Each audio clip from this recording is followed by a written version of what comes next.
Perkenalkan, nama saya Fiata Maharani. Saya dari Fakultas Vokasi Universitas Airlangga, jurusan Keselamatan dan Kesehatan Kerja.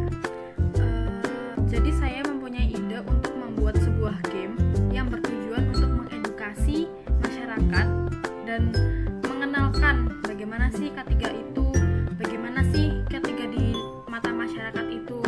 Jadi gamenya itu berisi tentang beberapa tema yang dapat kita mainkan. Nah, tema-temanya itu ada tema K3 di rumah sakit, K3 di konstruksi, K3 migas, K3 pertambangan, atau K3 di manufaktur. Nah, selain itu, gamenya itu juga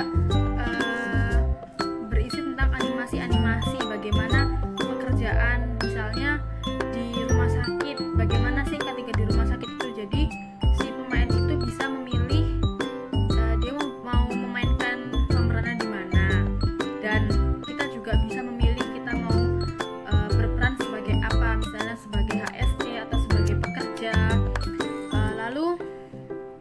Lalu kita juga menyediakan berbagai bahasa di situ, ada bahasa Indonesia, bahasa Inggris tentunya, dan ada beberapa syarat untuk memainkan game tersebut.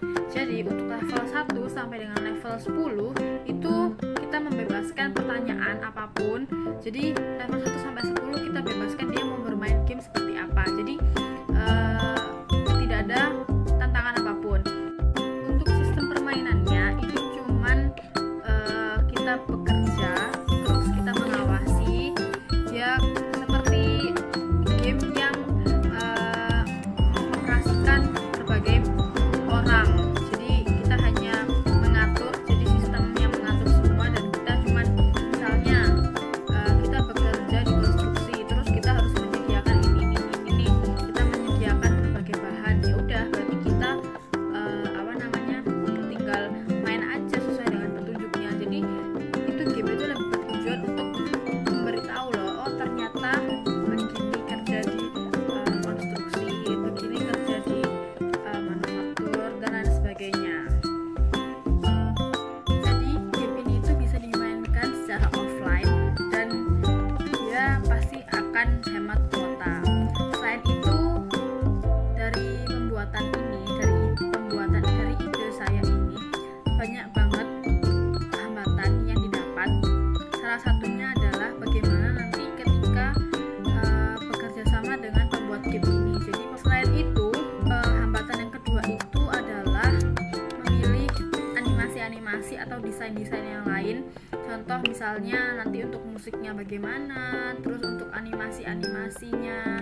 Karena kita kalau misalnya untuk yang berhubungan dengan K3 itu kita juga harus mendesain animasi yang sesuai dengan bidangnya. Misalnya kalau misalnya di K3 konstruksi itu bagaimana sih desain-desainnya, kita mendesain ada bangunan, terus kita mendesain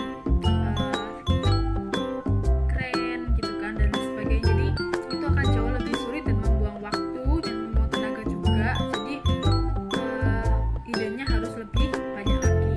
Kemudian kalau misalnya di manufaktur mungkin banyak contohnya di internet karena dia lebih ke teknologi. Nah, tentu game ini tuh sedang viral, maksudnya lagi marak di revolusi industri 4.0 karena dia tuh lebih cenderung ke teknologi. Jadi kita nggak harus tahu tentang pekerjaan-pekerjaan K3 pada umumnya. Kalau misalnya kita harus terjun langsung, kita harus tanya-tanya, mendingan kita coba di gamenya bagaimana sih gambarannya. Jadi lebih bermanfaat juga. Nah, sekian penjabaran ide kreatif saya. Mohon maaf apabila idenya kurang jelas atau